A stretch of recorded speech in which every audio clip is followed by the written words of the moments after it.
Hello and welcome everyone to the Lions Den podcast, hosted by Lions Pride Esports. I'm your main host today, Fritz. I'm joined by Drunklion of Lions Pride Esports, as well as Headrammer, co-owner of Console Gaming League (CGL), as many of you know it as. And I think we got a real exciting podcast started and lined up for you today, as well as there will be an additional interview with Bullskunk, which will be tagged onto the end of the episode. So make sure you stay tuned all the way throughout to catch that interview. For today, let's start off with, as we usually do, the Lions Pride news. Drunk, what's going on with the Lions Pride teams nowadays? Well, hello. So I do not have all of the info, but I do have a good majority of the info just from being able to see everything. The biggest thing is for right now is Lions Cub. Lions Cub is now going into their finals. They're going to play in the championships for, I believe, Firewall. So everybody at Lions Pride wishes them the best of luck, and obviously very proud of our team for going for their second championship. This would be a very big accomplishment. Be very proud. For Lionheart is another big set of news. We decided instead of playing for Tier 4 CGL, we would be bumping ourselves up to Tier 5 CGL, mainly because a lot of our players decided to climb this season. And once CGL told us that they will be taking in Season 28 into account, we realized we have a lot of GMs now all of a sudden. So it was either to stay in Tier 4 CGL and drop all of our best players, or jump up to Tier 5 CGL and kind of wrestle with everybody up there and hope that we do our best there. Um, but obviously we picked up a few good Tier 5 players, one of them being Diablo. He came out of retirement to help play with us, and we have a few old coaches that used to run with us back in our Tier 3 days. So it'll be exciting to see how far we get in Tier 5. And for Lionburger, we have they're in a few tournaments as well. One of them being I'm not sure how to pronounce this. I believe it's called the Maxi B tournament. It's one of the first, not other than CGL, one of the first cross console tournaments, not necessarily a league, but tournament. And we wish them the best of luck going into that, as well as a few other tournaments like Cora Cup, and they will also be joining Lionheart in Tier 5 CGL, so that's exciting as well. See a good little org rivalry going on. Hopefully we provide them with a good amount of competition. And as for Lion Strike, all I know as of right now is that they are still going through the rebuild process, and it is going to be a long, arduous one because we are basically starting again from the ground up with Lion Strike. So hopefully everything goes right with them.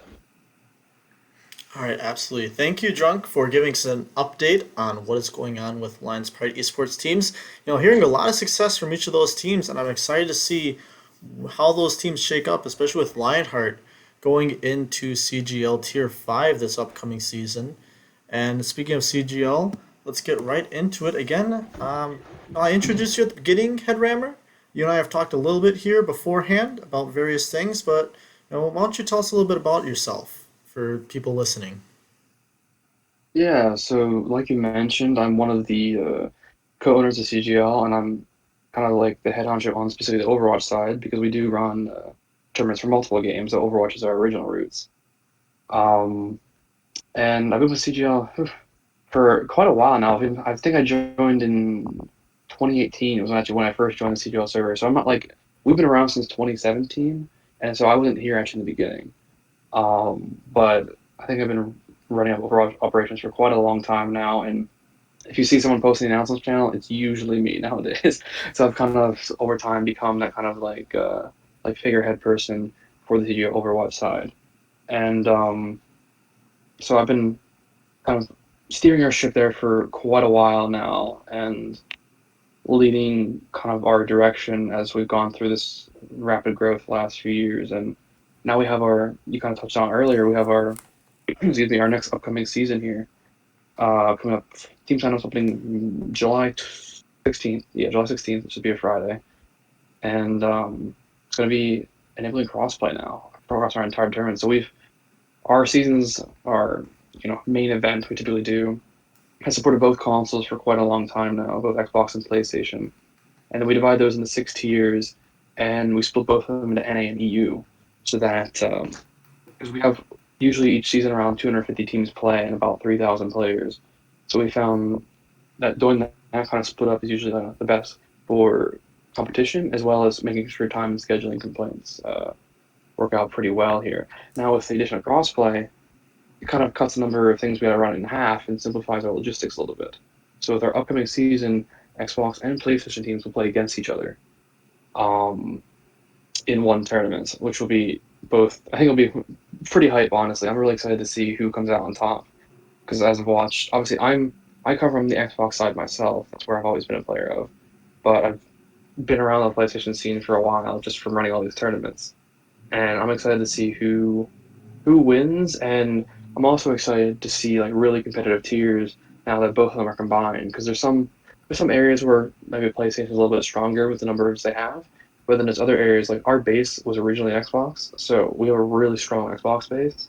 And there's places where maybe we had a lower amount of teams on the PlayStation side, the Xbox base can really help out to make sure like they have enough hit. Like our Xbox NH3 scene has always had like 40 teams, which is it's stupid to think about how many teams they've had there, but like they've had 40 teams. Tier twos had 30 teams, and that can really, I think, help fill out the PlayStation side as well to bring out a pretty really strong tournament, especially in like some of the lower tiers, where sometimes like PlayStation tiers numbers have struggled.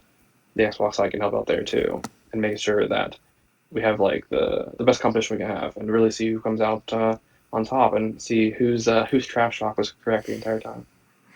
Absolutely, and say the thing I'm excited for, even though I've since graduated out of the tiers, you said, tiers being able to play out, you know, NA tier one PlayStation. I don't know if that tier ever played out actually as a full season because I seen that always got combined up to NA tier two, which is what it is. I personally raised my SR sense, so I can't even play in it anymore, which shed a tear there. But see, seeing how these are able to be now a bigger tournament, answer the age-old question, which console is better, Xbox or PlayStation, definitely in there, and everything else associated with it. The whole idea of crossplay is definitely something that I think was good for Overwatch as a whole and for Blizzard to do to make it a healthier player base and also potentially get some more people interested in. Because I know people who had friends who had an Xbox console, they played PlayStation or vice versa. They couldn't play with their Mm-hmm. friends. Now they can play with their friends. Something that hasn't been touched on yet, though, is the third console, Switch, which is included in the crossplay. You are able to crossplay between consoles in competitive between Switch, Xbox, and PlayStation 4. So, I guess how is CGL approaching Switch? Yeah, Switch console That's a good situation in question. this upcoming season. Yeah, so in our off-season tournament, we usually run a smaller off-season tournament between every season, which was this time was a GOATS tournament. And in our off-season tournament, before crossplay was even announced, we experimented with adding Switch support for the first time. And so we had, along with Xbox being separate, PlayStation being separate, we had a separate Switch one as well for the GOATS tournament as an experiment. Usually our off-season tournaments is where we experiment with like format or rule changes or whatever we want to experiment with before that we put it into like quote production for the larger season. And we experimented with adding Switch support. We thought it went fairly well. And we had planned to add that into our regular season, and that was the plan. And we're still doing that. However, we are keeping the Switch side tournament separate by default. If a Switch player wants to play in the regular season with the other two consoles, they can. We're not going to hold it against them, but by default, the Switch tournament will be separate, mainly because the Switch SRs are relatively inflated compared to the other consoles, which would be really unfair for the Switch players if we force them to play in the general pool, because it could be inflated by as much as 4,600 SR, which is a pretty big difference. Absolutely.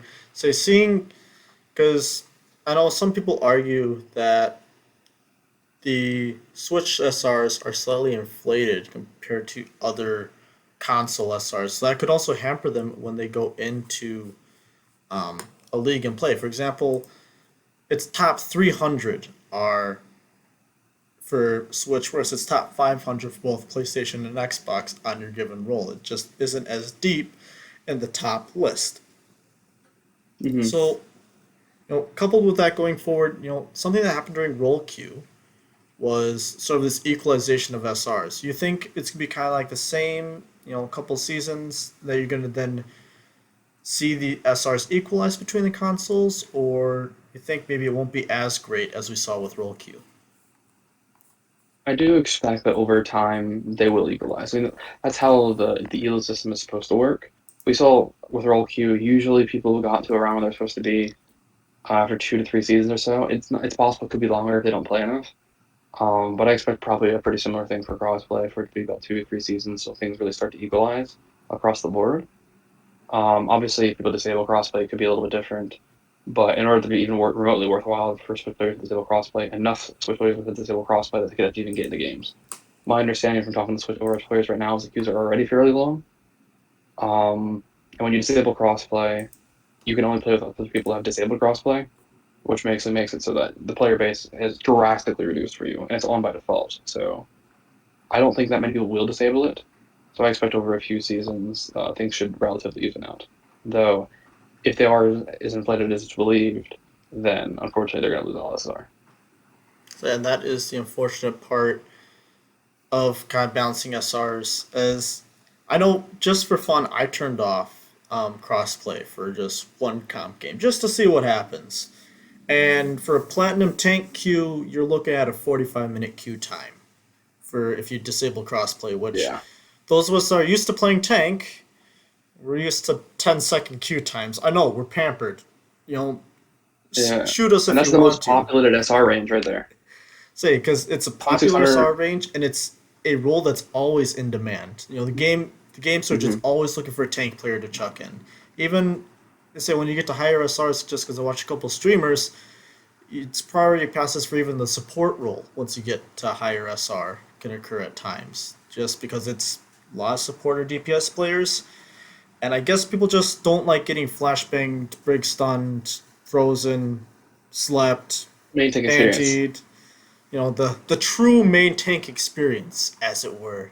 Which I don't know. I feel like Drunk has felt that many a time in playing tank. I guess he Your main won't tank comment player on it drunk. because he's having flashback memories of it. Um, Well, Oops, sorry about pretty that. serious. What was the question? just We're talking about the commenting main on. tank experience. You'll say, yeah, commenting on the The main main tank tank experience. experience. Yes, I understand that. Yeah, it's not a fun experience, and being main tank for 2 tiers now is just insane. So So you know, it's gonna be interesting seeing how everything goes forward. With now all the consoles having crossplay, as I think it's only on quick play. I'm not sure if it made it to the console No, it's out in competitive. comp now. The It's out. let's say yeah, the crossplay is, but the turret buffs that occurred. I don't know if Oh, that's already those. out. That was that one that came out for quick play. So those do carry over to the comp. Okay, I Everything is out right now. Yes. gotcha. But say I haven't done too much damage experimentation to see if Torp Turret actually can carry games even harder than it used to before on console. I mean, it's definitely the damage changes are definitely noticeable. So with the so the changes they made was Bob does more damage, Turn does more damage, the Sim turns do more damage, and they also adjusted the hitbox on his dart to be smaller, which actually is really noticeable. I primarily play support, and the Ana dart change is actually really noticeable in my experience because they combine that with they changed how aim assist works. Aim assist between the two consoles was historically a little bit different, and Okay. they've unified it so they have the exact same aim assist now. And at least, honestly, I haven't been primarily playing from the PS4 side, but in my opinion, the aim assist feels awful right now. Whatever change they made, it's my aim is horrendous now. It's absolutely horrendous. It feels terrible. So I'm not a big fan of that change. See, because you know, from a league perspective, again, also on console, I know this is getting a little bit in-depth, big brain, not so much centered on CGL as much as the big scene. You think these turret buffs, you're going to see any new metas come out then inside of the league scene in CGL for this upcoming season, given all the turret buffs that have occurred and the changes to Ana for console players? I mean, I think you might see some changes. I don't think they're going to be related to the buffs exactly. What I've noticed a lot from watching lots of streams and scrims from all our various tiers from 1 through 6, which is from gold until like the highest of the high on console, is that between tiers 1 to 3, practically doesn't matter what you run at all. The meta really doesn't matter in those tiers because you can make almost anything work. When you start getting to tier 4 is when, not to say tier 3, there's definitely tier 3 teams that do like run hard meta, but there isn't a requirement to do so just due to like the skill of that level. Tier 4 is when you start seeing teams try to do a little more, and tier 5 is when you see a lot more meta. And so I expect you might see some things down in the lower tiers where people run and somebody just flat out can't stop it. But when you're in the higher tiers, I mean, you should be able to counter most things. You should be. And you don't really see a whole lot of Ana played below tier 4 usually. Usually you see like the Mercy, the Moira, Lucio, that kind of thing. Because they're not as independent. Okay. So, kind of speaking of, like changing metas, another change is, evolution of the league. CGL, it's been around this is going to be the ninth season, regular season, this not including all the off-season tournaments that have gone on. What do you think has been the biggest thing that has changed and evolved in CGL from season 1 to this upcoming season 9 from an organizational perspective? Well, so from an organizational perspective, a lot has changed. I mean, our organization has gone from being very loosely organized to being pretty organized. So I'm not an original founding member of CGL, but the original CGL wasn't even called CGL. It was originally called like X League, which started by a group of people who started. Are you familiar with GroupMe? Like the group message platform? No. Well, actually, Well, yeah, I'm familiar. Yeah, I've heard about it. I don't personally have it. yeah. So the original thing that was formed was a GroupMe group chat. That was how it all started. And then they recruited people out of like Compwitter, and it got a little larger. And then eventually, when Discord started getting popular or getting larger, and stuff came out, they made a Discord for it. Back in 2017, and then it started getting larger. The first actual real season of X League at the time was a draft because you have very few people, so it was a draft. So like our format's gone from like draft with pre-made teams to like from pre-made teams to then like actual recruiting. And like at one point, for a long time actually, we didn't have set in stone tiers. We didn't have like this SR is this tier, this SR is this tier. For a long time, our organization actually did the tier creation / split based on signups, where we would see where all the teams signed up and where their SRs came, and then we would split them manually to try to balance it effectively, which had some advantages because you could manually balance things. Disadvantages was really kind of hard to plan as a team, like where you should be, because you didn't know if you were going to end up on a low or high end or something. So eventually, again, we put set in some tiers, and just a lot of learning, growing, and maturing of like our craft with the entire thing. And then, we've rebranded a few times. So like originally it was Lex League, and then actually at one point in the history of it, they merged and ran the Xbox side of Overguard, and that one had some difficulties, and they backed back out of that one and ran their own thing again. And it was rebranded to the Overwatch Xbox community, and it was rebranded to CGL. So we've gone through many name changes over the years. Originally started as Xbox only, then we expanded to PlayStation. We expanded from just NA only to EU. We expanded from all manual Google Sheets to automated Google Sheets and forms to a web application to run our entire roster organization system to much more organization in how we did things and distributing of like roles and tasks instead of just like certain people doing it, to then even expanding to multiple games. So our foundation is in Overwatch, but now we run tournaments for like 10 different games. And we've had very successful like Mortal Kombat tournaments. We sponsor some pro players in Mortal Kombat, and we're actually like a registered business now. And just kind of like a growing and actually trying to take things more seriously. And just a lot of learning along the way. It's been a really fun experience. And stressful at the same time. Absolutely, but so when you've been around that long, I mean, yeah, you guys could realize, oh, we did this, it might have worked when you started, but nope, we have to change it with the changing times. Automation and simpler is better when you especially get larger like CGL has now at this point. I think you and I were talking earlier, you had 270 teams this last season between all six tiers. Both. Typically, so typically on average, we have about 250 teams that play and about 3,000 players that play per season. And that's a lot of self checking you would have had to do if you split it manually. Right. Yeah. So I remember to give a little bit of context.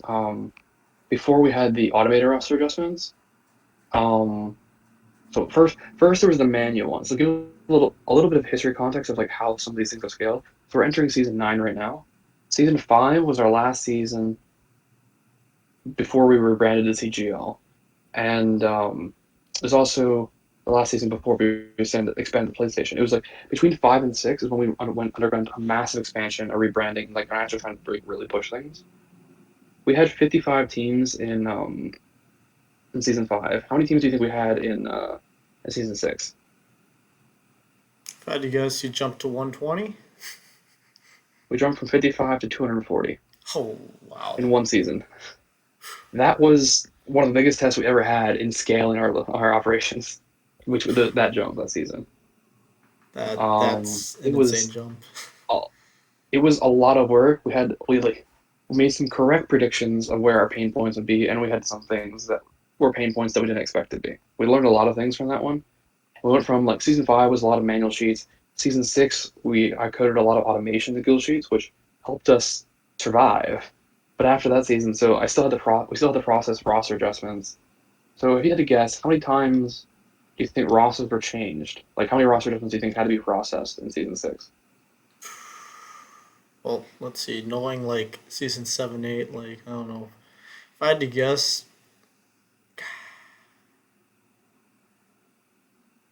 I'm just gonna chuck out 500 because I feel like it's probably. I feel like that's gonna be way smaller than the number is. There was 2,400 roster adjustments manually processed that season, and I did about 2,000 of them myself. And it was a stupid amount of work. So I vowed after that season, I'm like, I'm never going to process another roster adjustment again. So that's when I wrote our web roster system. I coded and wrote that one, and now it's self-service. Obviously, you still have to manual verify like the SRs when they're submitted, but that process is way easier than it was before. And once it's verified, it doesn't need to be verified again. Mm-hmm. For at least for that season, and has made things way faster, both from our point of view because we don't do that horrendous manual amount of work throughout the entire season, and it also makes it faster for teams because they can just, assuming that people have their SR information in, they just invite them. And they're gonna be in the roster in like 3 seconds. Maybe Say exactly because I know made life a from lot easier. say from experience that adding the player to a roster takes. I mean, if the person's on the computer, it takes maybe 15 seconds total nowadays because Yeah. the longest part is typing in the PSN or the Xbox gamer tag or whichever console it Yeah, is. you search autocomplete, you hit invite. It double checks that you can actually invite the person in terms of like the SRs all work for your team. If it does, it shoots them a Discord message saying, "Hey, you've been invited. Do you want to accept it?" They say yes, and they're on your roster if it's the SR information still checks out. Absolutely. So, kind of on this idea of expansion that, as you said, has occurred over time, what do you think, you're going to switch and also cross platform this season? I feel that potentially could open up some more avenues for CGL in certain other areas. One idea that I just kind of Okay. thought about is like Oceania servers. Definitely has not Mm. been touched by a lot of players because there's not that big of a player base.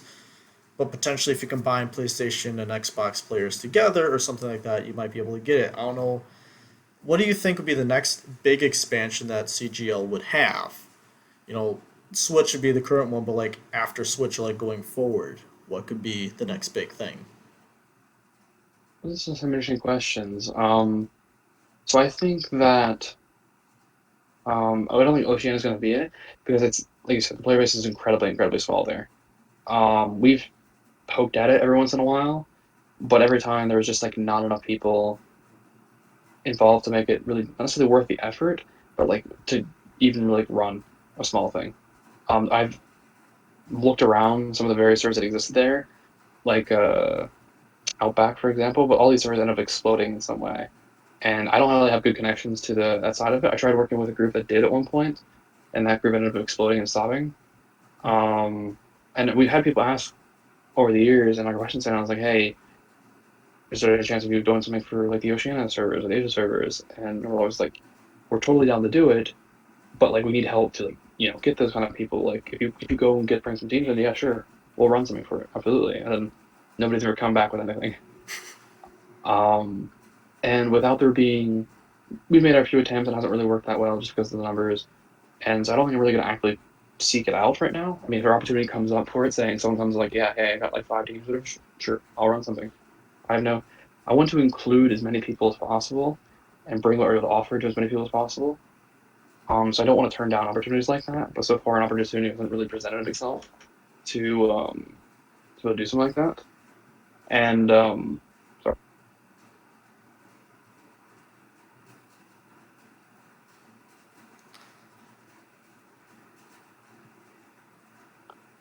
So something hasn't really presented itself to do that right now. And if something comes up, I'll do it. As for the next big expansion afterwards, things are kind of up in the air. Because there are limits to what you can really do in say console Overwatch, for example, because it's not the primary platform for it. I think a lot of expansion for us is going to be continuing to like elevate our craft for what we can do and scale our operations as much as we can do. It's really hard to say what the future holds. Like one thing we're doing for this upcoming season, I put a lot of work on too, is for our broadcast. And we got usually what we do for. I think overall we have some fairly high quality broadcasts, and we got a full revamp of our overlay set for next season. Is a lot more flexible. Additionally, I put a lot of work into some technology to do live stats for our broadcast. So there would be individual player live stats for everybody in the lobby that will be able to overlay on the screen, similar to what like Overwatch League or Contenders is able to do. And the goal is to try that out in this upcoming season and see how it goes. I think that will be really cool, both to be able to have that information, be able to show for people, and also because it allows our casters to kind of have more information to tell their story. And the casters will have like a dashboard view that shows shows all the stats for everybody in the lobby, and then also they'll be able to select a button to select a player to be able to show like the player stats on the screen when they wanted to during a stream. And I think that'll be both really cool because there's a lot of things that we're limited to and technology-wise for console Overwatch that it's a lot easier to do on PC, and this is one of the ones that's harder to do on console. But I spent some time working on it. And I think it's gonna be pretty cool.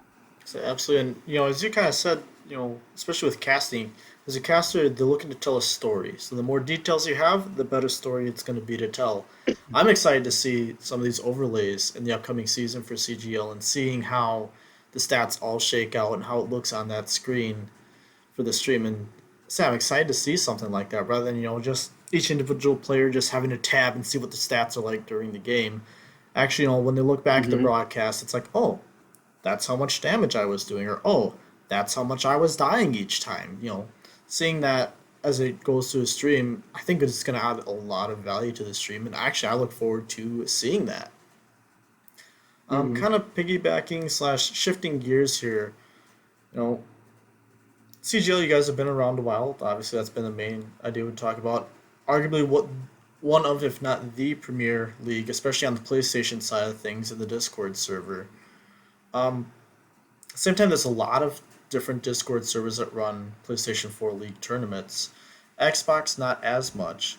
But what do you think is one common mistake that you see a lot of other leagues make that leads the league to failure or having to heavily revamp? That you just see happening kind of again and again in a lot of different leagues?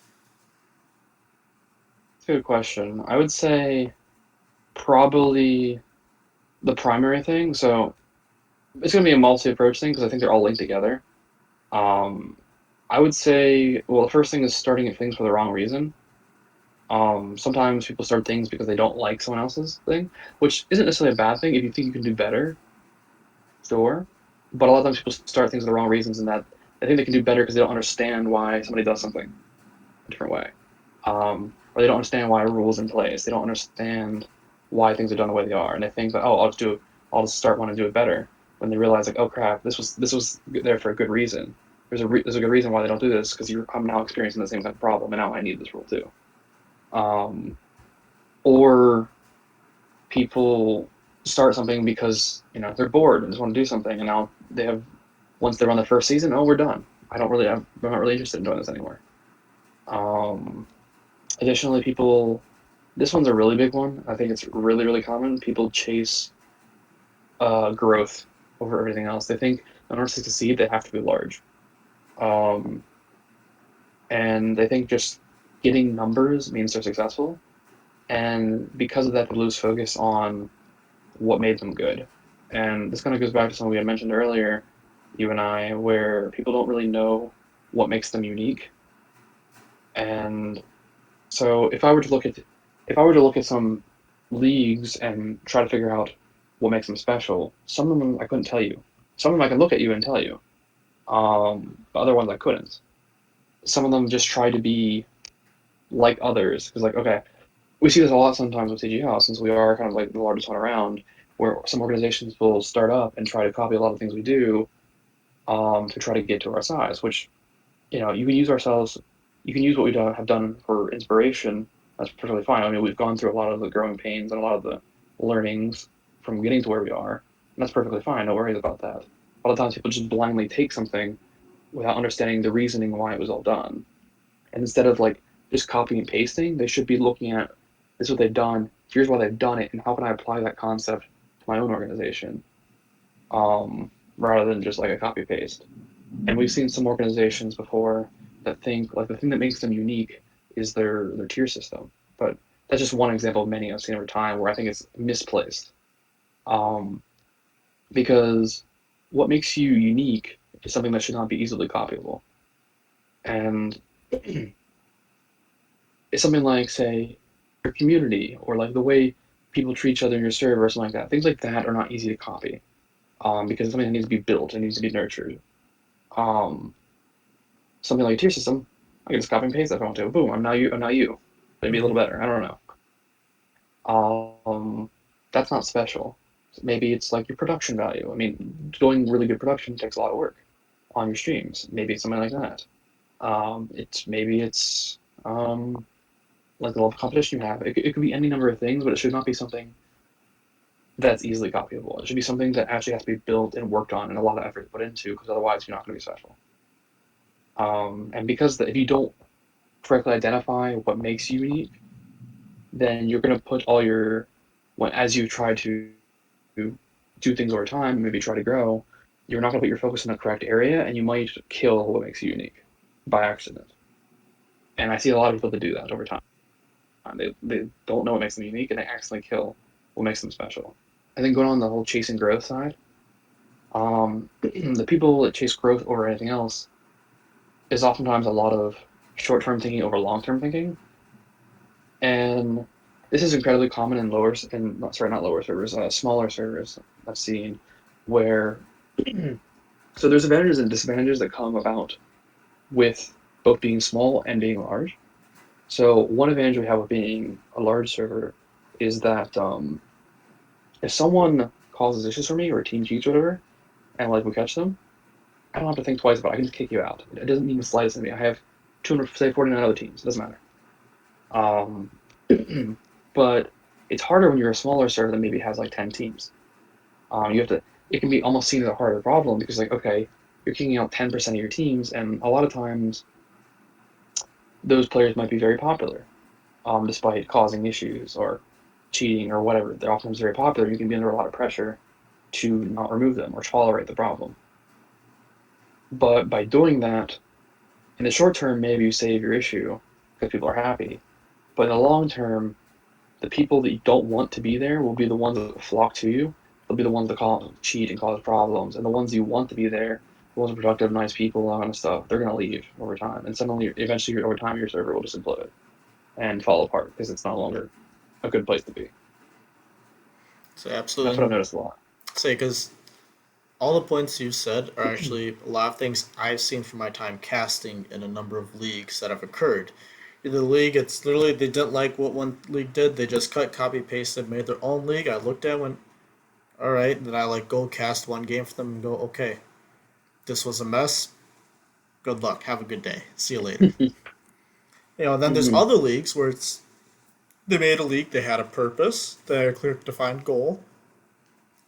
Some of them exploded quickly, other ones did not. On the ones that exploded quickly, actually, actually, the quicker a server grows, I've seen it's harder for them to stay alive as a league because they aren't used to the expansion. Whereas the leagues that they increase by like one, two, maybe four teams from season to season, Hmm. they're able to maintain their goals and ideals and everything that they have, build upon them, and then just make it a better league for this upcoming season. Include a few more teams, maybe revamp one thing or two to be able to accommodate, depending on what their uniqueness factor was, and expand to the Hmm. next season, and then just keep progressing on this unique trail. Which, as you said, leagues that are unique definitely draw more players to them because if I wanted to compete in a league like CGL all year round, well, I would compete in CGL when CGL exists, and then I'd find maybe Hmm. one off league, but CGL having all the off season tournaments, well, I would just do nothing but CGL year round.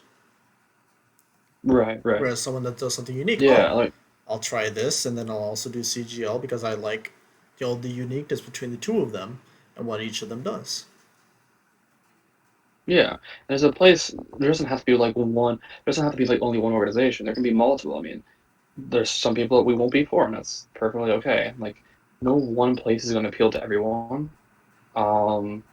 I mean, and there's plenty of people that play on us, that play in multiple other organizations as well. And that's perfectly okay. And usually those organizations have like either it could be a timing thing, it could just be like, hey, they like something special about that one. I know on the Xbox side, us and Better Academy share a lot of the Xbox teams together, and that like they swap back and forth depending on which one's in season or not. Um, and I would say like I would say there's also usually two main ways that leagues are organized in terms of like community and competitiveness. If I had to describe it, I would say usually an organization is either competitive plus community or community plus competitive, where one is tacked on to the other. If I had to describe us nowadays, I'd say we're competitive plus community, whereas something like Better Academy on the Xbox side is community plus competitive. They're more of a community thing, but they've tacked on the competitive side, and maybe they might be going more towards competitive over time, but their foundation was originally community. Yeah, absolutely, because one thing like prime example is one league that I do stuff for and I'm involved in. Every one of their games is casted. CGL, Hmm. Hmm. there's no way you could cast every game. It's just not possible. No, it's There's too many games impossible. that occur in a season. So I mean, because that's Yeah, I think certain on a things. weekly basis we got like 125 games happening. Say exactly. There just isn't enough hours in the week. Even if you used replay codes and had a stream going 24/7, it would never be able to Hmm. occur, especially with pre and post production. So I mean, that's definitely something that you know just find the uniqueness factor and like, hey, I like CGL, but like, hey, I like having my game streamed and cast, and it's a guarantee. Doing multiple things and like leagues being able to find the balance and finding how to optimize is definitely I think will be something that could be a challenge actually with a lot of teams as it storms outside in figuring out how to incorporate Xbox and PlayStation players together. Because I know a lot of leagues are looking at doing that. It's just going to be this balancing act of like, okay, how are we keeping it? How are we staying unique? How are we handling this growth? And how are we going to go about things going forward? Which CGL has a leg up because you already had done PlayStation, Xbox, though they were separate. It was always a concurrent season, 9 weeks long plus playoffs for each. You're just able to merge them, kind of Hmm. get together, and just it's a bigger team pool. Which from the Xbox side, it's adding 10 teams to 40 existing teams. So is it really that much of a growth? I Maybe don't know, not. like It yeah, could be I though. think I think I I think on the in some places it might. Like I think specifically where it will help is the EU side because Xbox EU has historically been smaller than PlayStation EU.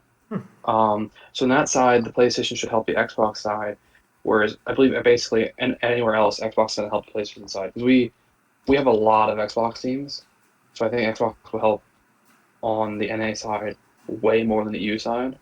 But yeah, I think it should make things a lot more interesting. And you really bring up a good point. We do have an inherent advantage that we've already supported both, because the supporting of both in the past has always been a very difficult endeavor, because of it's a lot of work to push into a new platform that has a completely different community, um, and to like break into that scene. And the initial break into the scene was very hard. We had to put a lot of work into doing that correctly, and working with people that were already in the scene to kind of help us out and get the word out, that kind of thing. Um, and obviously, with the addition of crossplay, it's going to be a little bit easier because the people will intermingle a little bit more.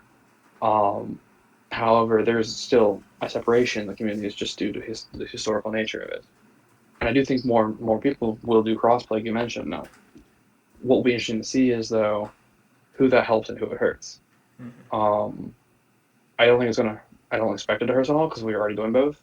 But some of the smaller ones, I could see it going both directions. I could see some places growing that have like a unique side that maybe the other side happens to like find and like. But I could also see it maybe hurting some other ones that don't take off as much or like die out more. I could see it going both directions, honestly. Say absolutely. All right. So as we're nearing here, probably should be wrapping up the interview so we don't run too long here in the podcast. Drunk, do you have any questions for Headrammer?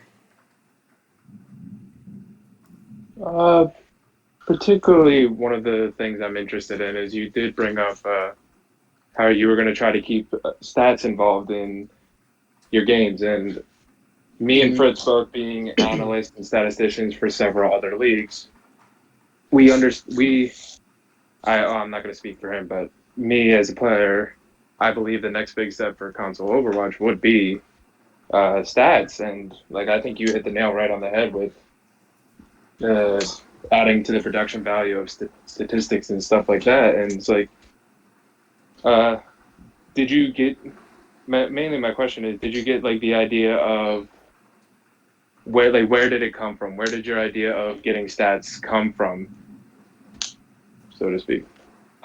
Yeah, so I was watching. Well, I mean, stats is something that I wanted to do for a long time. Um, because stats are cool, and it's always been. We've had this thing suggested to us 1,000 times. We've thought about it internally 1,000 times in regards to making like a fantasy system, for example. Well, practically impossible in the past due to both scale of things and how things had to be collected. So it was always kind of like a back burner thing. And then I was watching I was watching Contenders this last season with a new produced by the Monkey Bubble. I thought they did a tremendous job with like the production. They had live stats. They had like a whole lot of interactive stuff with chat and all that stuff. I thought it was really cool, and it got me thinking again about like, okay, how are they doing their stat stuff? And I thought about it some more, and I was pretty sure I knew how they did it, but their way wouldn't work on console. So I thought about, like, okay, how can I make this thing work on console? And then I spent some time and put together. I'm like, okay, let's see if I can make this work. And I was able to make it work after like a lot of trial and error. And I was like, okay, it's gonna be pretty cool.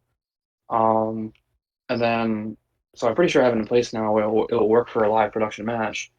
It won't at its current state work for a fantasy system that requires a lot more collection. So basically, the way I see the evolution of our stat stuff right now is that initially stats for a live production thing, then the saving of stats for live production to do more things like summarize stats over various like maps, for example, and then from there, the eventuality of collecting stats from every single match, even ones we didn't stream, via like replay codes, for example. But that automation step is a little harder, and I haven't put time into that yet. So eventually, I want to be able to do a fantasy. I think that'd be really cool. That one's kind of much more out there. And what I've noticed, I do a lot of things, and I've noticed over time that, as you know, this is just a standard thing in life. Time is always the biggest restriction, and it's always just a set of priorities. And what is the highest priority? So, like for example, right now, all my highest priority stuff is making sure that a certain list of things are ready for when signups go live. And once that things are completed, signups go live, then my next step is like, okay, I need to have all these things done before signups close, and then I have all these things done before the first match happens, kind of thing. That's just an evolving list of priorities. never-ending list. Yeah. That's kind of been my theory. Like, I've been watching Overwatch League, obviously, because that's the place you go to watch Overwatch.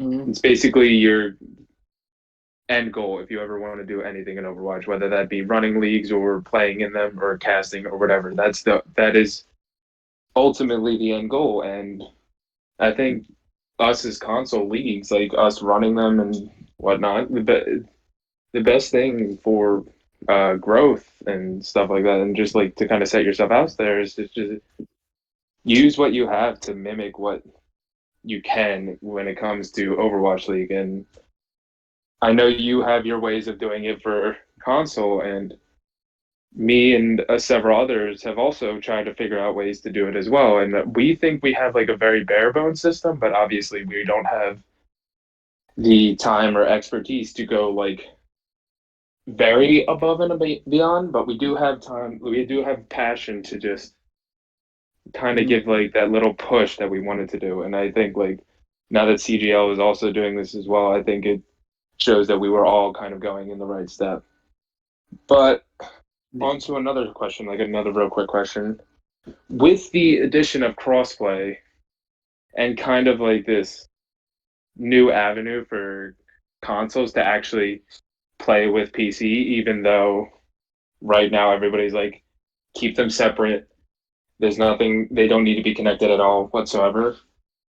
If things like kind of lighten up or like the connection is kind of slimmed down or whatever, do you think there's ever this going to be this time where CGL expands and kind of like becomes similar to say tier 2 or tier 3 Overwatch? Because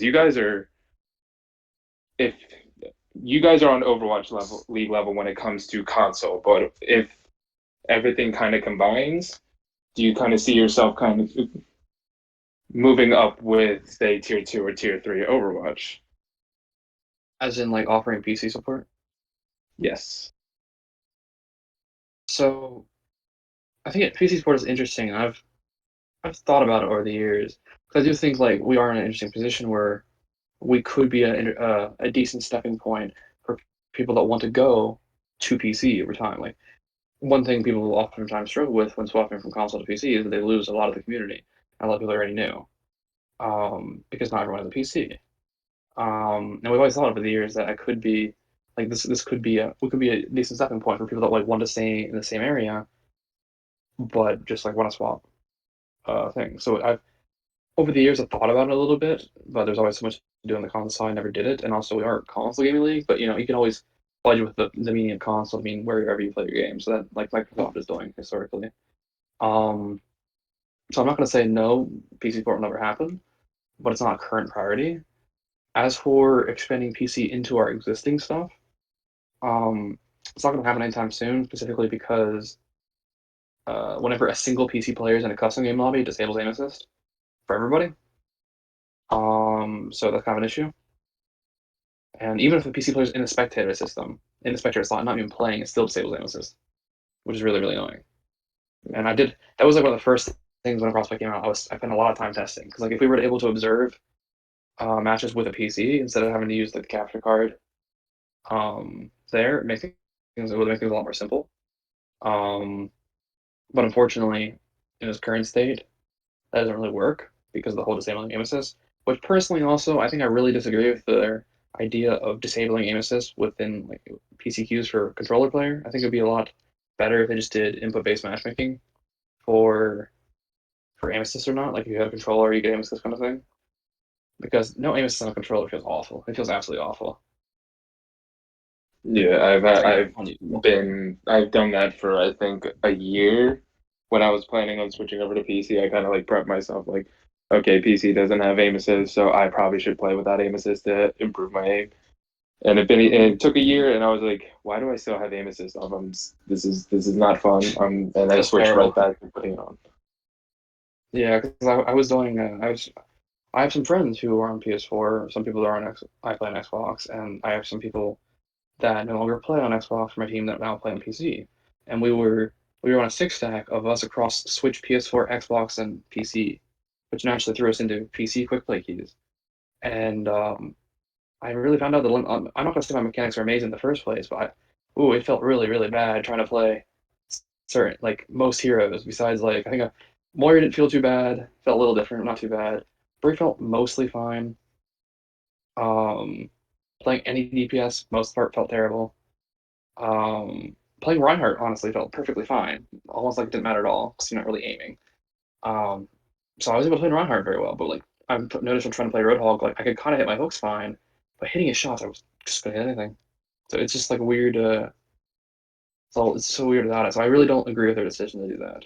Now, if they would change it so that um, just like determine if you got aim assist or not was based on if you had a controller or not, then maybe I would consider allowing a PC controller player to play in like our console side. And we've gotten into questions about that from people who say like, "Hey, my Xbox is broken, but I have a PC and a controller. Can I play?" And unfortunately, I have to say no to them, which I have already, just because it ruins the lobby for everyone else because of aim assist. That's pretty much all that I had. Thank you for the answers. Mm-hmm. All right, so unfortunately, I got some storms that were rolling through here, and now the surge protector just got tripped again. That's why I had to quick get Oh, out of the sweet. way. I'm sure you guys hear that coming through my mic, that beautiful noise here.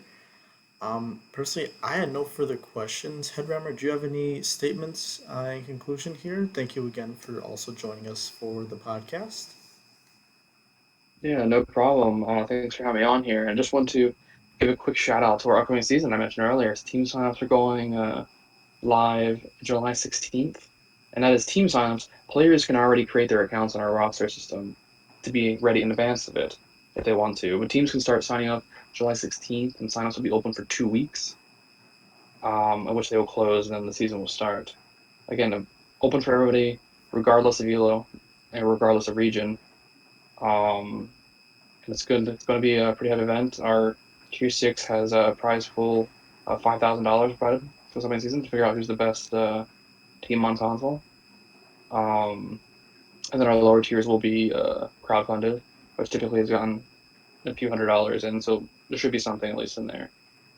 People can put their own money in there as well if they would like to donate to the cause.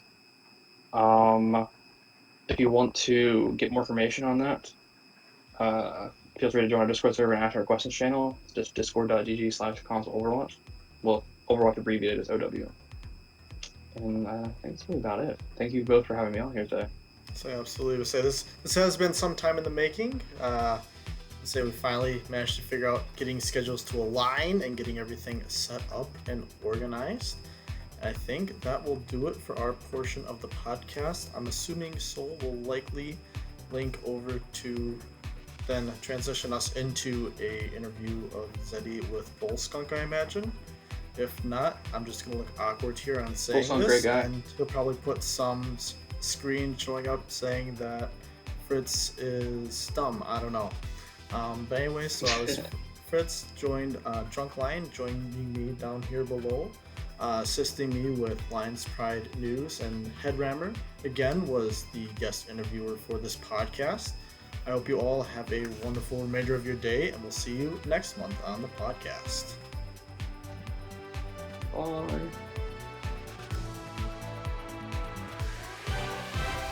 Start off by saying thank you, Fritz, for bringing us to the first part of the podcast today. I'm now here joined with Bullskunk, and we're going to do a little one-on-one interview to talk about his career in the Overwatch scene and what he thinks the Overwatch scene is going to look like in the near future and where he hopes to be. Bullskunk, if you want to do a little intro of yourself. Well, just start off saying thanks for having me here. Yeah, my name is Bullskunk, also known as Jeff, is my actual name. I've been casting Overwatch for a couple of years now. As you know, started off in the console scene, and I've been just kind of slowly expanding into more and more territory. And yeah, hopefully, we'll just keep that going, and we'll see where the ceiling is. And are you hoping to enter into the Overwatch League casting scene within a short period of time? Oh man, getting into Owl was I mean, that still seems like a long ways away. As far as we've come, like that is still several giant leaps ahead of Really? where I am now. But I mean, like I said, I don't know how far this thing will go, but I'm excited to find out. That would be ideal. I mean, it's getting into T1 casting and really getting into the big time. Yeah, I mean that would be insanely amazing. But I don't know if I'd call that expectations. Well, I like to keep things realistic. Yeah, So, but I'm gonna take it as far as I can. that's awesome to hear. And I believe you're moving to more PC casting soon, from what I remember hearing through the grapevine. Oh yeah, I've been working on Contenders Trials for about the past year. Awesome. So that's for if you're not familiar, Trials is just where it's kind of the in between, between Open Division, which is open to everybody, and then I mean depending on the format, the top 2 to 4 teams from Open Division will compete in Contenders Trials with some other T2 teams, and that determines who's going to be in Overwatch Contenders for that season. Awesome. So just like the players, Trials is also kind of that in between for casters as well. So it's that casters on the verge of moving up into contenders and into that T2 level. And so I've been doing that for the past year. That's all PC. And I've been doing I mean, I'm open to whether it's console or PC tournaments. But yeah, definitely have expanded into the PC scene a lot over the past year. And And it's just opens up more opportunities. would you say that the PC casting side is a lot faster than console? As far as the gameplay, Gameplay, yeah. um, yeah, in general, I mean, I'd say things like if you're talking getting specifics, I mean, like time to kill was faster. 100%. Teams become more and more decisive as you find the better and better teams, and even in trials itself, there's a pretty wide variety of skills of skill levels in the teams, and so it's I mean, just in the past trials, I mean, like getting to cast Fusion Uni, like that was a very well put together team of basically half current Overwatch League players, a couple of former Overwatch League players, and then one person who would have been an owl, but they're still 16. Yeah. So even with that, the skill set was pretty drastic. But at the same time, it doesn't make it like any less chaotic, so to speak. But And what type of I don't know. what type of I find it does cast? get a little easier. Yeah. What type of caster would you say you are? Are you more of a play-by-play? Do you like watching the kill feed to react to what you're casting? Oh, that's an interesting question. Definitely a play-by-play caster. Like I'm a tried and true play-by-play. Okay. So yeah, but, casting is divided into play-by-play and then color. Play-by-play is typically the what is going on, and color is kind of the why and the how something happened.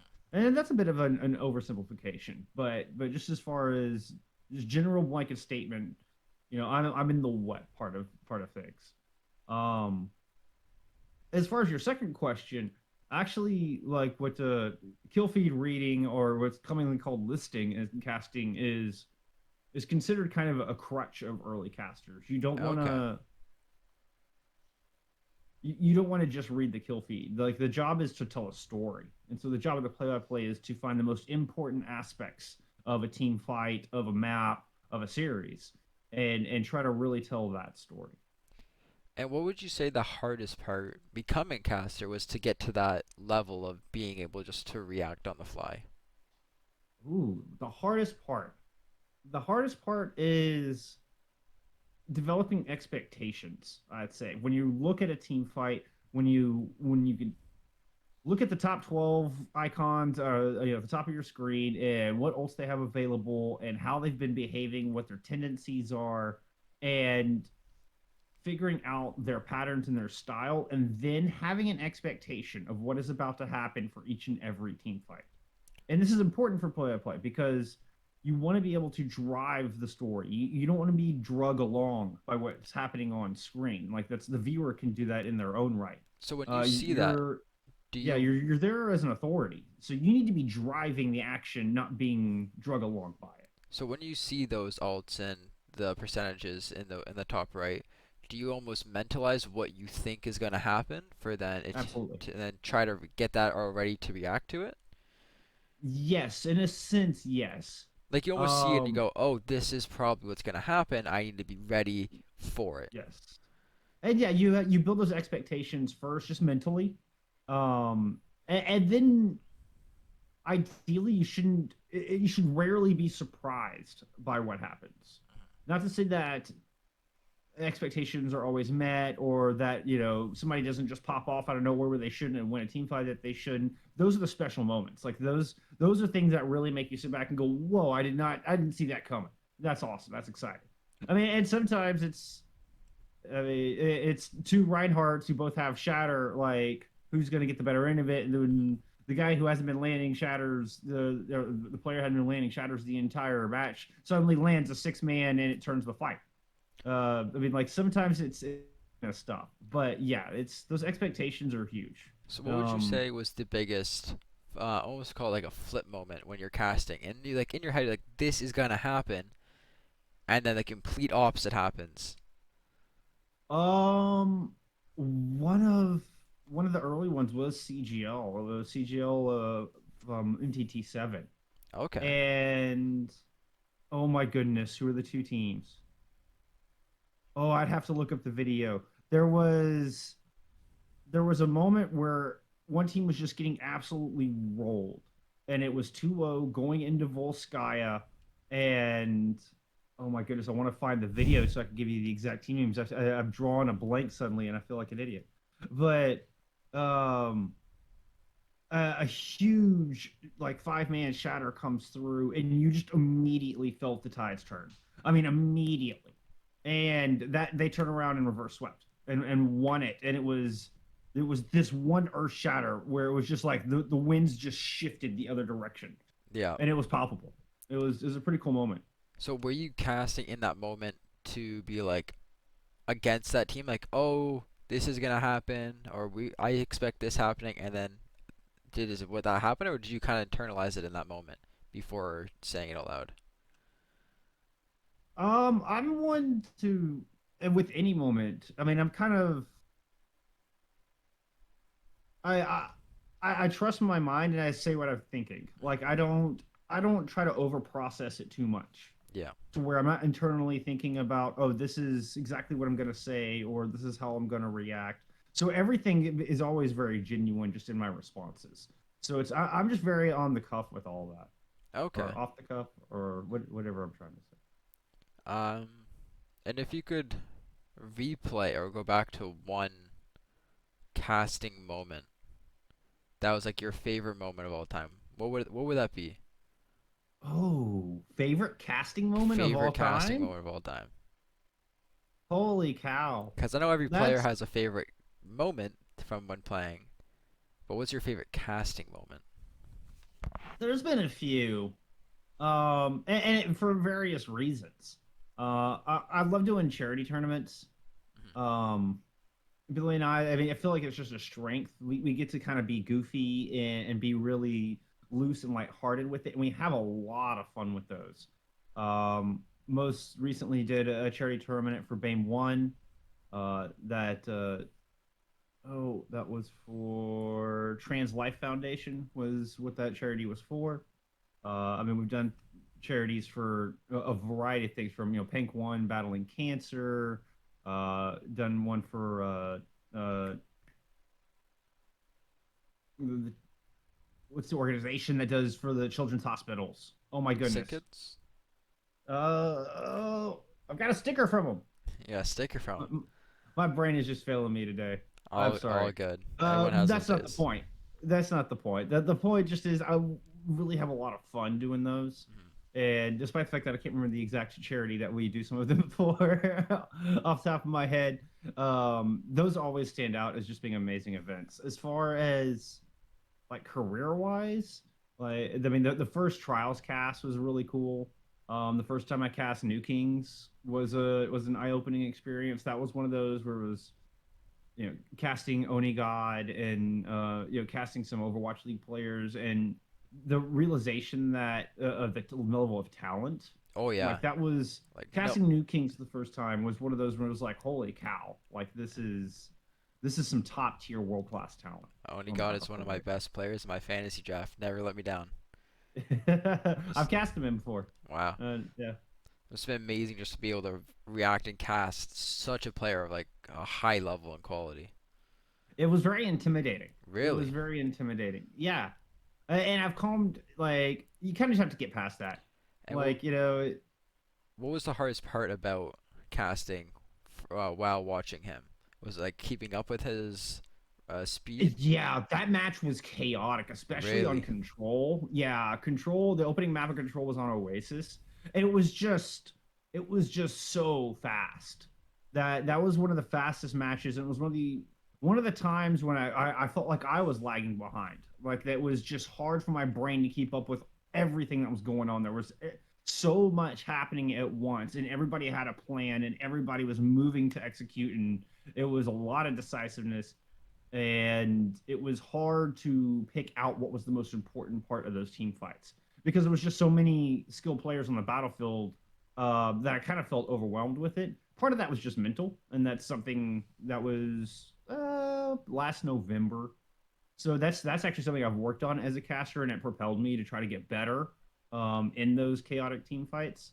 But it was a little intimidating. I'm not gonna lie, it was a little intimidating, and I think that was just part of it. You know, Oh, the must have been. realization of players, the caliber of players that I was casting, kind of got in my own head a little bit. But at the end of the day, it was still a great cast, And would you and it say was still because of that a you enjoy monumental cast. PC casting more than console? Because of how fast it is and how much more intense it can be? I'm sorry, what was the question? Would you say that you enjoy PC casting more than console casting because of the Ooh, different skill? Because there's no doubt that on PC it is a lot faster reaction time. Like you said, the kill time is a lot faster, and right. um, if you just look at the highest level of play on console to the highest level of play on PC, there is a humongous difference in those two players and those two skill levels. Um, yes, and no. Like there are exceptions to the rule. Okay. Um, it I say I enjoy casting the highest skill level teams that I can. And Okay. so to that regard, yeah, you're going to get more of that on PC. Now, again, there are exceptions. I mean, Doom Godoa comes to mind. I've cast Doom Godoa both on console and in trials, in the most recent trials. Phenomenal player. 100%. There have been people that have done both. Yeah. Tensa as well. There's a lot Um, of people that came from console and then moved to PC yeah, and become very high skill rating players. yeah, The exactly. the first person comes to mind was someone I know and I've played with. I'm not sure if you're familiar with who Salus is. Salus. He's a console player that moved to PC. I believe he was around 4K on console. Been on console for a number of years, and within his first 2 months, unless my numbers might be wrong, 2 months on PC had hit 4.3K on ladder, Woo, nice, just playing tank. nice. Just No, the name doesn't ring a bell. I got to be honest. really, I'm not sure how involved in the team scene he still isn't now, but no doubt about it that there are great players that come from both sides of console, Xbox and PS4 to go to the scene. One of those Sure. being it's a YouTuber, mostly a Genji player, a Kree, something like that. Um, but just phenomenal player. I believe he did. I don't remember if he did contenders or not for a bit, but just absolutely destroyed the PC DPS ladder for a Right. number of time. I think he played very competitively for 2 years and then kind of just started memeing around on ladder after that. Right. But yeah, there's no doubt about it though. You see the increase of scale though a lot of times once people are access to like 200 FPS computers and the mouse and keyboard, it's making it a lot easier to aim and things like that. Sure. Sure. I mean, it definitely makes a difference. I think one of the best things about Overwatch, though, is the importance of awareness and decision making, and those things that do transcend. Oh, of And I course. think that's some of the best skills that you can have in Overwatch. You know, we're not talking a tactical shooter here. What's all about the Mhm. mechanics. There's the brain becomes a big part of what makes for a great team and a great player, Oh, and that 100%. synergy as well. Yeah. But yeah, to the original point, I just like casting the highest quality games that I can. It's just super exciting. Um, Let me think. because we had Headrammer on in part 1 with Fritz. What was your favorite CGL moment that you've got, not even casted, Ooh. but gone to witness? Or like have witnessed the casting behind it and been like, wow, I want to be able to cast a game like this. There's been a couple. There's been a couple. And it's one of those things where the moments stand out more than a lot of the teams, so it's I don't know, it's just the way my brain works. I wish I could remember every player on every team that I've ever cast, and had that logged, but my brain just doesn't have the bandwidth for all of it. Same. But there's definitely been some moments, and there have been some teams that stood out. Like Danny DeFito's final match really stood out. That was kind of a special moment. That squad, they were the first ones to give me a tournament casting gig, at least a full tournament casting gig. So I always had a soft spot in my heart for Danny DeFito, and everybody involved with that crew. Awesome. I did over 100 matches in MTT7. So just to give you an idea, like Wow. did a lot of CGL matches in a span of 3 months. Yeah, that must have been crazy. Yeah, it was least it a was a match a day. crazy grind. Yeah. It was between 4 and 8 a week. Yeah, it was pretty nuts. It was pretty nuts. And Yeah, a lot of double headers and stuff in there. I mean, have you ever played on any teams yourself? I have not. Really? I have not. I've always thought about getting into competing. I mean, I'm not super high on ladder myself. Like I probably play more quick play than ranked, and I definitely watch more VODs and do more studying than I do playing. I mean, I still play probably 5 times a week. Like I play a lot, Wow. but I don't play in a competitive environment. You're right? not I looking just at the VODs afterwards and going, wow, I should have done this and that there. And that's you no, just like and I having do fun think with the about game. it. Definitely think about it in the moment. Like I'm not just out like memeing Torb or anything. Like well, Yeah. I try to do Whoa, well. whoa. I try to make good decisions. Don't be throwing Torb as the meme character, okay? You have no clue how many times I've gone into a comp game and just been absolutely destroyed, or have destroyed someone on Torb, okay? I think he's one of the most No, busted no. heroes, and we need to make Torb the #1 pick. I didn't say like every time you pick Torb Okay, you're memeing. okay. Okay, I was just saying I don't meme on Torb. I'm Yeah. more thinking, running out and just dropping overload and trying to hammer people. Hey, or that's something, also right? a lot Like, of fun, okay? yeah, absolutely a lot of fun. Get I'm a not Zarya to denying that. grab it, throw the Torb, and go with the hammer. Never mind that you have molten core available. Just go in with that Of hammer. course, maybe throw a little bit Legit. in there for some damage in the rest round. But you just draw a heart on the ground. exactly, core, trap them inside of it, okay? Yes. They yes. stay in the heart, they're fine. They're They fine, leave the yeah. heart, now we got an issue. Then there's a hammer to the face. Exactly. I like the way we're thinking here. But I've always done a lot more studying. Okay. And I've played since beta, and I've always been interested in watching videos, watching podcasts, watching coaches, and the strategy behind the game and the theory and like a decision making and all those things. I've always been fascinated with all that. So I mean, I've put several thousand hours into playing Overwatch and probably double that in studying in some form or fashion. And what got So you into that's- casting? Like, what was the I want to do this? Okay, I mean that's an interesting story because I started in just doing pugs. Really? It was actually Elo Hill pugs, and I was just Those are playing a lot of pugs. fun. Yeah. And it was a fun environment. Like it was way better than ranked, Oh, 100%. and it was Most it got things are. sweaty, and it got kind of like there was definitely some try hard moments, but at the same time, everybody just kind of high fived at the end, and Oh, yeah. and it was everybody Swap up loved the each other and teams. all those things. Sure. Yeah, great environment over there. 100%. Well, being as I'm not super high ranked, there were occasions where I didn't get picked, even though I'm a pretty good main tank. Like I feel like I've got the awareness for that. Mm-hmm. But with that said, in the times that I ended up on the bench, it just kind of turned into, hey, let's shoutcast this for fun. Oh Like, yeah. and it was literally like me and one other person in the lobby, and just going back and forth and shoutcasting the pugs for fun. Mhm. And that kind of developed into a thing. And it was something we had a lot of fun doing. It's something I actually thoroughly enjoyed. And it was nothing more like nothing ever crossed my mind more than this is kind of fun in this moment. Like at the time, I never thought, oh, I'm gonna take this and try to climb up through the path to pro ladder. Like none of that ever crossed my mind. It actually took an outside influence.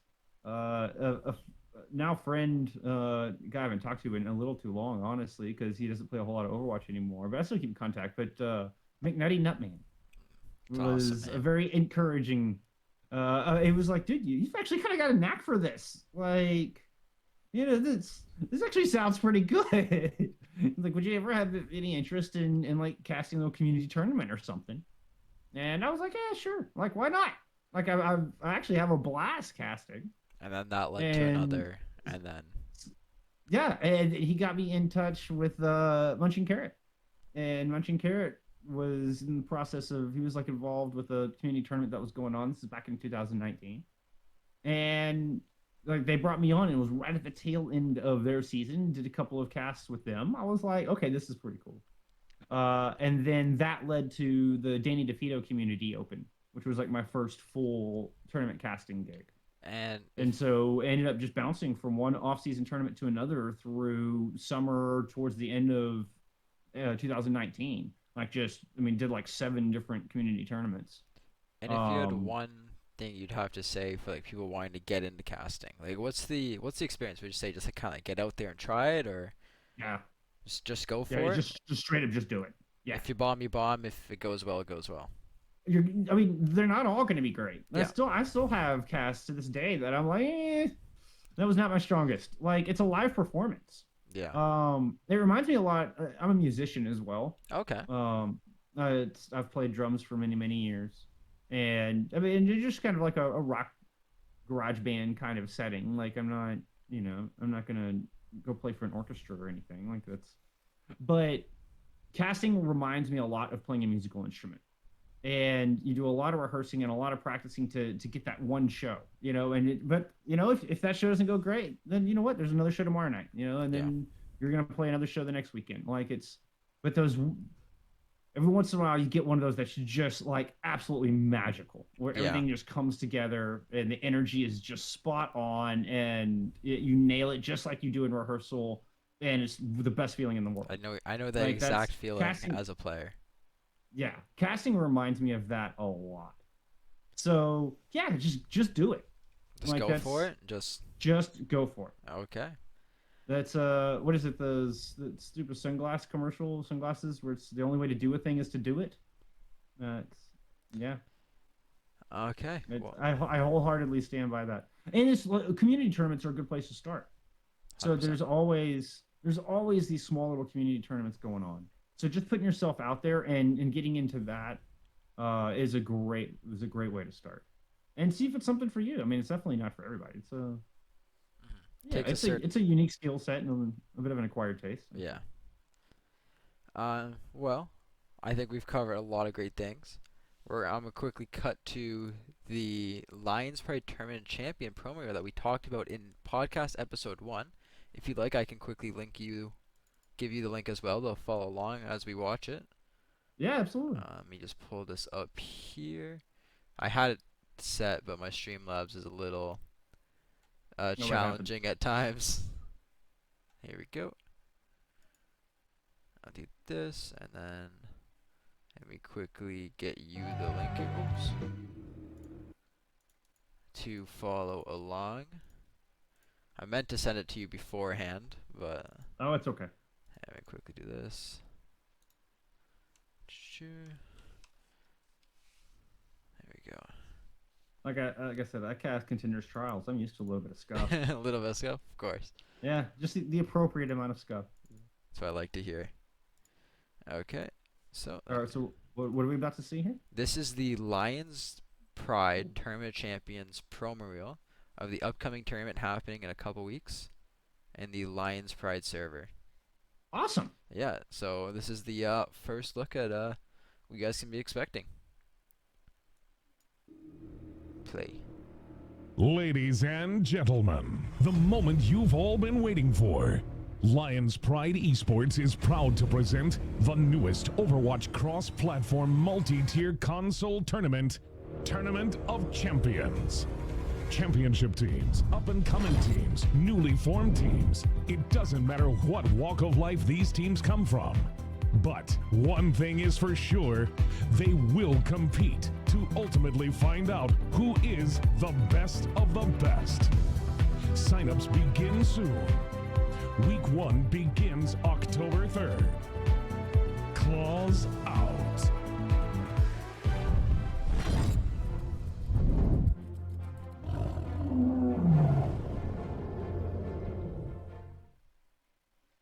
And there you have it. That is Episode. a hype promo. That is a very promo. hype promo. I think that's my second time seeing it. Just the start just gives me a little goosebumps at the beginning. Can Understand. I pull up Discord again? Here we go. Let me get back to this. Oh yeah, so like they said in the trailer, tournament sign up start July 18th, and the start of the season starting September 3rd. You can find all your sign up information in the Lions Pride Discord, and there'll be a link to that in the bio down below of the podcast. If you have any other closing remarks, Bullskunk? Just just kind of following up on that final thought. Like, if anybody wants to get into casting, I recommend just go for it. Don't hold back. And if anybody ever has any questions on ways to get started or anything about casting, feel free to reach out. My DMs are always open. And thank you for having me.